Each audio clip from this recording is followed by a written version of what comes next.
Middle east में एक बार फिर तनाव अपने चरम पर है और एक नए युद्ध ने जन्म ले लिया है। साथ ही दोनों देश ईरान और इजराइल एक दूसरे के विनाश की रूपरेखा तैयार कर रहे हैं।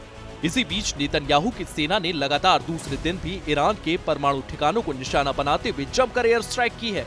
लेकिन जवाबी कार्रवाई में ईरान ने भी 150 बैलिस्टिक मिसाइल के साथ कई ड्रोन इजराइल पर दाग दिए हैं। हालांकि इजरायली एयर डिफेंस सिस्टम ने इन्हें हवा में ही ढेर कर दिया। चलिए विस्तार से बताते हैं आपको सब कुछ।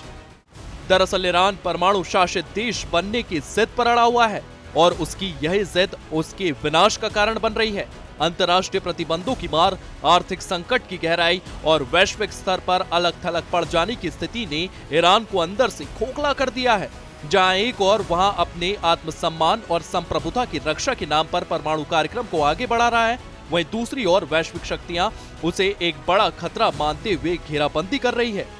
इसी घेराबंदी के तहत इजराइल ने ऑपरेशन राइजिंग लॉयन शुरू कर दिया है। इजराइल ने इस ऑपरेशन के चलते 13 जून शुक्रवार की सुबह से अब तक एक के बाद एक 3 हवाई हमले ईरान पर किए हैं और अब इजराइल ने इन हमलों की आक्रामकता को और भी ज्यादा बढ़ा दिया है। इस दौरान इजराइल ने अब तक ईरान में इन प्रमुख स्थानों पर हवाई हमले किए हैं। इजराइल ने ईरान में यहां किए बड़े हमले।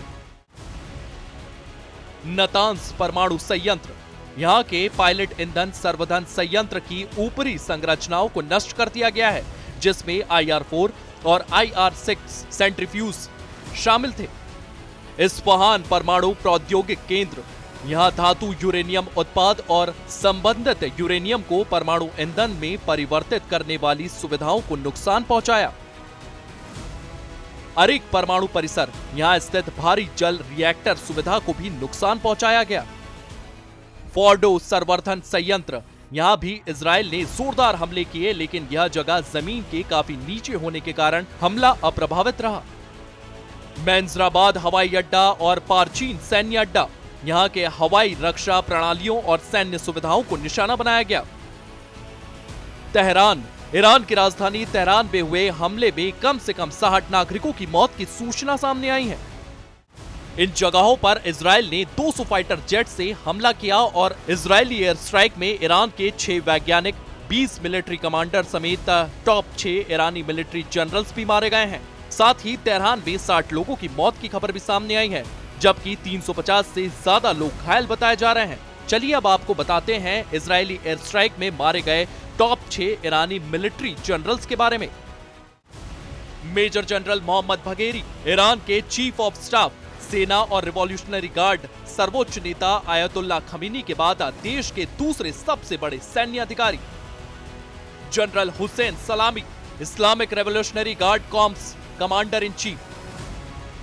Brigadier general Amir Ali Hajizadeh, IRGC की एरोस्पेस फोर्स के प्रमुख, मिसाइल और ड्रोन कार्यक्रम के मुख्य जिम्मेदार। जनरल गुलाम अली राशिद, ईरानी सेना के डिप्टी कमांडर और खत्म उल अनबिया हेडक्वार्टर्स के प्रमुख। ड्रोन यूनिट कमांडर ताहिर पोर, रोल दुश्मन की निगरानी और हमलों के लिए ड्रोन मशीनरी का संचालन और नेतृत्व करना। वायु रक्षा कमांडर दाऊद शेखियन, रोल हवाई हमलों से सुरक्षा सुनिश्चित करने के लिए वायु रक्षा प्रणाली का संचालन और नियंत्रण करना। इसी बीच इजरायली हमले के जवाब में ईरान ने शुक्रवार रात ट्रू प्रॉमिस 3 सैन्य ऑपरेशन शुरू किया। इस अभियान के तहत ईरान ने इजराइल पर सैकड़ों बैलिस्टिक मिसाइलें दागी। वह इजरायली सेना का दावा है कि उन्होंने अधिकांश मिसाइलों को बीच रास्ते में ही इंटरसेप्ट कर नष्ट कर दिया और उनका एयर डिफेंस सिस्टम पूरी तरह सतर्क होकर जवाबी कार्रवाई में जुटा हुआ है। गौरतलब है कि यह संघर्ष अब केवल 2 देशों तक सीमित नहीं रह गया है, बल्कि पूरे मध्य पूर्व क्षेत्र को अस्थिर कर रहा है और एक ऐसे विनाशकारी लड़ाई की आशंका को जन्म दे रहा है जिसके परिणाम केवल तबाही और त्रासदी के अलावा कुछ नहीं होगा। ब्यूरो रिपोर्ट, सूर्य समाचार।